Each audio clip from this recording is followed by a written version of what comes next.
We decided that we would all go out, Jason, Cliff, Dave, Elizabeth, and I, to the bridge during the daytime. For me, it was nice to see how it was during the day.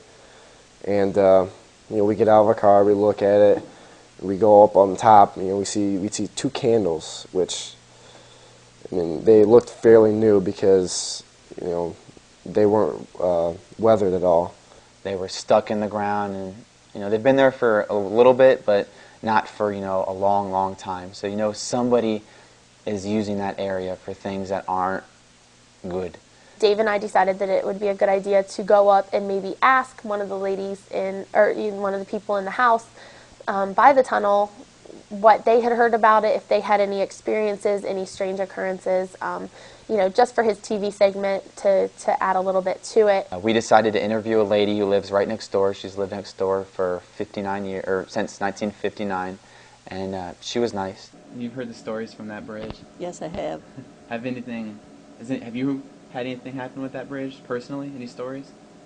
Nothing unusual or eerie or anything like that. Just people over there curious. In this area that's supposed to be the haunted area, do you know any stories behind it, like why it is? Or you just... Well, it was in the newspaper. Did you guys see that article? That it's, a baby was thrown over from the railroad tracks. Of course, that's really far out. I don't believe that, but they just think that the ghosts of the baby are back haunting. Do you know about how long the stories of the tunnel being haunted have been around, or were they here when you moved in? Or? They were here when we moved in. Mm-hmm. You heard various people have come and asked me about it, The only thing about somebody dying was in the house as you go under the tunnel and up the lane. Mm-hmm. A man, I'm not sure if he killed himself or what, but he was found dead there, so. And I don't know much about that. That happened before we moved here. So you don't believe all the stories? No, I don't. No? None at all. Do you think all the people who come and ask you questions are crazy?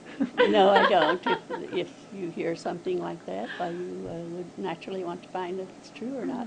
While Dave and Angela were getting an interview from this lady, Jason, Cliff, and I decided, I was like, why don't we go and test it out? I was like, I want to, see if it works. We were like, well, let's see if it works during the day. And I was like, because if there is a slope, I mean, I want to see if that's why this legend. And we turned the car off, and we noticed that we started going backwards a little bit. But we didn't go all the way out of the tunnel, and we stopped. And we just sat there for probably a minute or so. Nothing happened.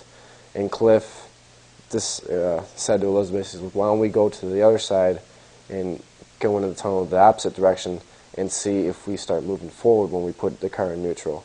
So we did just that, and sure enough, the car went forward.